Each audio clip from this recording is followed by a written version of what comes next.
Hello my lovely viewers, তোমরা সবাই কেমন আছো? আশা করি ভালো আছো। এখন যে ভিডিওটা শেয়ার করব সেটা কিন্তু ছিল ভীষণ স্পেশাল একটা ভিডিও। হ্যাঁ জানি বেশ কিছুটা কিন্তু লেট হয়ে গেল।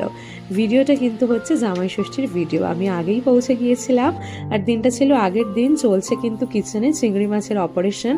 আর আমাকে দেখো মাথায় হেনা লাগিয়ে কিন্তু বসে পড়েছি ব্রেকফাস্ট করতে। আর এরকম ঘরোয়া চাউমিন খেতে কিন্তু আমার ভীষণ ভালো লাগে।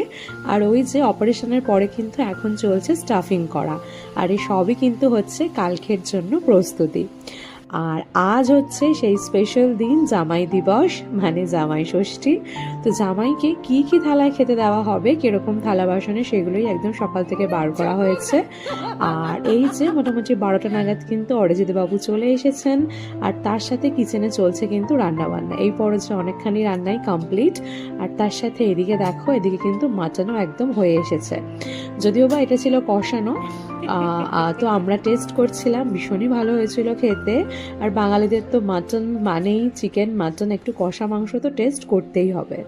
যাই হোক, তারপরেই কিন্তু এখানে সুন্দরভাবে পাত সাজিয়ে ফেলেছিল জামাইয়ের জন্য। মেনুতে ছিল ভাত, ডাল, আলু ভাজা, ওই প্রন চপ, সালাদ ছিল, হচ্ছে লাল শাক ভাজা, তার সাথে ছিল ইলিশ মাছ, মাটন, চাটনি, দই, মিষ্টি, সালাদ আর হচ্ছে লেবু। আর আমাকে দেখো, এত গরমের চোটে ভেবেছিলাম একটু সাজুগুজু করব, কিন্তু আলটিমেটলি সেটা আর হলো না। আমি ভেবেছিলাম প্রায় 3 বছর পরে আমরা আবারও এই দিনটাতে কলকাতাতে আছি, তো একটু ভালো করে একটু সাজুগুজু করাই যেতে পারে। কিন্তু এত গরম পড়েছিল যে যাই হোক, আমি একদম ঘরের জামা কাপড়ই পরেছিলাম। আর অরিজিৎও কিন্তু একদম ঘরোয়া জামা কাপড়ই পরেছিল। যাই হোক, আমি তো এদিকে খেতে বসে পড়েছি। আর এই প্রন চপটা কিন্তু এক কথায় হয়েছিল মাউথ ওয়াটারিং। আমার ভীষণ ভালো লেগেছিল ডালের সাথে খেতে, বা এগুলো ওই সন্ধ্যাবেলা স্ন্যাক্সে বেশি ভালো লাগে। যাই হোক, এদিকে অরিজিৎও কিন্তু খুব তৃপ্তি করে খাওয়া দাওয়া করছে।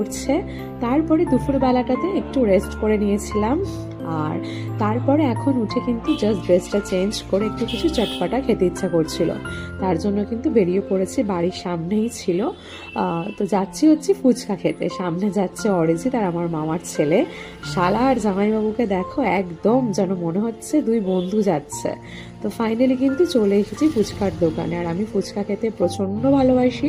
আর ওই যে লেবু আর টক জলের গন্ধ, সে যে কি এক মারাত্মক কম্বিনেশন, কি আর বলি। এখন ভয়েস ওভার দিতে গিয়েও কিন্তু 2-1 ফোঁটা জল পড়ে গিয়েছে আর কি জিভ থেকে। যাই হোক, ফুচকা খেয়ে চুরমুর নিয়ে এখন চললাম বাড়ির পথে। আর তোমাদের আমার এই ব্লগটা কেমন লাগলো অবশ্যই কমেন্ট করে জানিও। এখনের জন্য টাটা।